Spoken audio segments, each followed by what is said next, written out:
So, good day ulit, sir. So, today we are gonna be explaining the shift, uh, the shift left seesaw, shift right seesaw, and the SIPO. So, first, we are Group G. So, I'm here with Mr. Carlo Idsaison, Jade Razal Manalo, and Raven Orlino. So, the introduction will be set by Mr. Raven Orlino. Hello everyone, I am Raven Orlino. We're gonna explain the chef lift seesaw and shift right seesaw. And now, a shift left seesaw works, nag-work siya ng lowest to highest, which is, yan, pag ganyan siya nag-work. And pero may mga tinatawag pa siya mismo, which is yung uh, a least significant beat or LSB. Ayan. Don't mind yung rating natin. LSB, no? And then, yung ano naman natin, MSB, which is the most significant bit naman natin. So, makikita natin dito, meron tayong four registers and then yung four GK flip-flop, no? Which is ito naman. Ayan. So makikita natin na si shift left seesaw, kabaligtaran naman siya ni shift right seesaw. But they had the same naman na mga same na ginagamit natin sa loob nung circuit natin.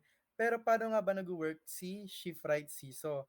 Si shift right seesaw naman, kung si shift left seesaw nagwo-work ng from LSB to MSB or tinatawag nating less significant bit and then to most significant bit, ang shift right naman nagwo-work siya as a highest to lowest naman. Ayan. So dito naman sa ano natin, kung tinatawag natin dito sa ano 'no, sa shift left seesaw is yung most significant beat natin, which is 'yan, to lowest significant beat, 'yan. So, dito, same lang naman tayo ng ginamit, meron tayong 4 registers and then yung 4 JK flip-flop para gumana siya. And then, meron din naman tayong tulad sa shift left season na may input and enable and clear. And then, ginamitan din natin siya ng clock para mag-count siya. Kapag may in-input tayo or may enable siya na na nilagay. And then, yung after that no may lalabas siya na serial output. Wait lang, clear muna natin para mas makita natin ng maayos. Ayan. Kung si shift left seesaw, nasa right yung output, si shift right seesaw naman, kung si shift left seesaw, nasa left yung output, si shift right naman, nasa right yung output, and then, si shift left seesaw, nasa right yung mga enable, input, or yung mga buttons natin, and also yung clear. And then si shift right season naman, yung mga buttons niya like input, enable, and clear, nasa left side naman. And then, it has principles naman on how to work which is explained by Mr. John Godfrey Roleda. So, wait lang. Try ko muna i-set up tong ano, set up tong, paano ba tayo zoom in? So, first, explain ko muna. Wait lang. So, focus tayo muna sa shift right seesaw, which is,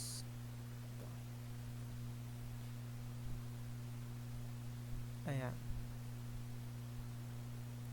Asan yung aking pencil?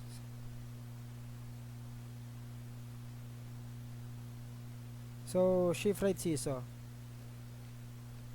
So, yung makikita nyo dito is yung enable button. So, yung enable button natin na yan, ang function niya is para siyang on and off switch. So, pag naka-on siya, pwede na mag-start yung pagre-register natin ng input and pwede na rin mag-start yung pag-shift. So, pag naka-off siya, same sa normal na switch, pag naka-off siya, no matter kung gaano mo pa kadaming beses pindutin yan, walang mangyayari dyan. So, paano naman gumagamit itong ating input? So, burahin muna natin. So, ganito siya. Makikita mo rin dito pala, before we start explaining the input, wait lang. Makikita natin dito yung clock, which is over here. Ayan. So, burahin muna natin. So, try natin CLK, then input. Nga lang, parang mas okay dito sa PC eh.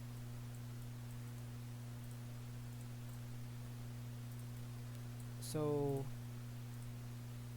CLK or yung clock natin, then input, then ang ating mga flip-flop,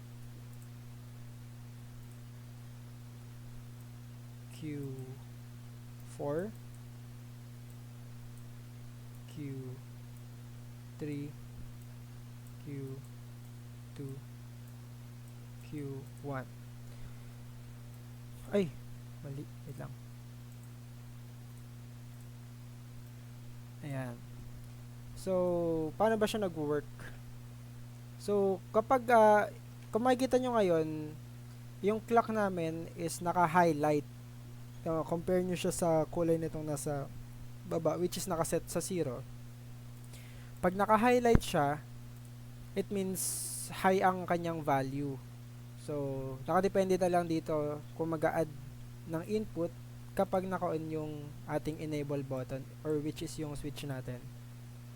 So, dito makikita natin yung clock. So, paano pag yung clock natin is naka-highlight na ganyan, which is naka-high value, which is 1, and ang input, imagine mo natin na naka-1 din ang ating enable para mag-work ang ating simulation. Ang input natin ay naglagay din tayo ng 1. So, ang kakalabasan nitong values natin dito sa Q4, Q3, Q2, Q1 is magiging 1, 0, 0, 0. Then, paano naman pag nakapatay yung clock, then naka-1 pa rin yung ating input? It will remain as it is. So, kung 1000 yan, 1000 pa rin yan. Then, paano naman pag baliktad? 1 ang clock, input is 0. So, dito na magkakaroon ng changes. So, ang mangyayari dyan, yung 1 natin dito sa Q4, malilipat siya sa Q3. So, ito, magiging 1. Mashi-shift siya from right to left. Since itong shift left season naman is left to right. So, yan, makikita natin, ganyan ang kanya magiging function. Then, paano naman pag 0, 0? So, imagine nyo na lang pag yung switch nakapatay, ganun din yung magiging function niya. Remain as it is lang siya. Kung 0, 1, 0, 0 yan, same lang rin siya dito, 0, 1, 0, 0. Then, ang function naman itong clear, kung meron naman tayong, kunyari, ito nga, 0, 1, 0, 0. Kapag ganyan na yung kinalabasan natin, pag pinindot natin yung clear, and naging 1 siya, and naglight up ng neon yan, nag-highlight yung ating lines na to, lahat ng magiging high value dyan, lahat ng high value, kahit sabihin natin may high value pa dito, lahat yan makiklear.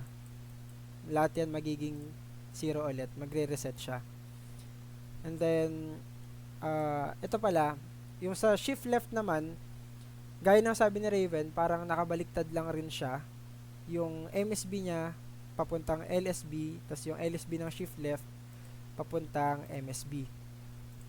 So, dito naman, ang makikita natin sa serial output, ang lalabas dyan sa serial output is same lang rin ng lalabas sa Q1. or itong Q1 natin dito. Then, pag sabi natin, ginamit naman natin ang shift left, kabaliktaran naman ang mangyayari. So, nandito ang ating clock at ang ating input, while andito naman ang ating Q1, Q2, and so on. So, ganun yung function ng ating shift left and shift right seesaw, ang kanyang enable, input, enable, clock, and clear, and ang kanyang serial output. So, next naman natin ay SIPO. So, dito na po tayo, next natin is yung SIPO. So, ano nga ba yung meaning ng SIPO? So, ang meaning ng SIPO is single input and parallel output, which is itong mga to. So, ulit natin yung mga yan. Bago natin explain yung output niya. So, first, same lang naman to sa sinabi ni Mr. Godfrey sa kunyari, paglalagay ng ano, na isipin nyo na lang kanina yung ano niya, yung graph niya, which means pag nag-ano ka, pag kunyari, clock, nag-1, tapos nag-input ka ng 1, then ang maging, ano natin, wait, paliwag mo natin. So, ito yung MSB, MS, most significant bit, and LSB. Yan. So, ito si clock, ito si input, then, etc. Itong mga to, yan, save na lang natin yan, yan, yan. Yan. So, pag nag-input siya ng 1, pag nag-clock, yung clock natin is nag-1, then nag-input ng 1, ang magiging natin is 1, 0, 0, 0. Then yung sabi niya pag 0, tas naglagay ka, magiging same lang din yun is 1, 0, 0, 0, 0. Then pag nag-1, di ka naglagay, means 0 lang, wala kang in-input. So, magiging ano niyan is 0, 1, 0, 0. So, yun lang. Same lang din sa sinabi ni Mr. Godfrey. Ang pinagkaiba lang nito is makikita natin siya dito sa parallel. So, mas makikita natin siya dito. So, pag nag 1, 0, 0, 0, unlike dun sa isa na single lang siya, makikita either 0 or 1. Depende dun sa in-output ng user. So, yun lang naman yung about sa SIPO. Yun lang yung pinagkaiba nila. Then, yung other things naman is ipapaliwag ni Mr. Carlyle M. Saison. So, summary na lang. So, wait lang. Yan. SISO and SIPO. So, sa SISO, single yung output. So, serial input, single output. So, katulad kanina na discuss, isa lang yung output dun sa ating shift register. Whereas compared dito sa ating SIPO shift register, is serial in siya, and parallel out. So, multiple outputs naman siya. Same build lang siya, same lang sila ni SISO, except yung output nila, ito kay SIPO is marami, tapos kay SISO, isa lang yung output. And since sa build natin dito, kapag naka-SISO build lang to, ibig sabihin naka-shift right SISO to.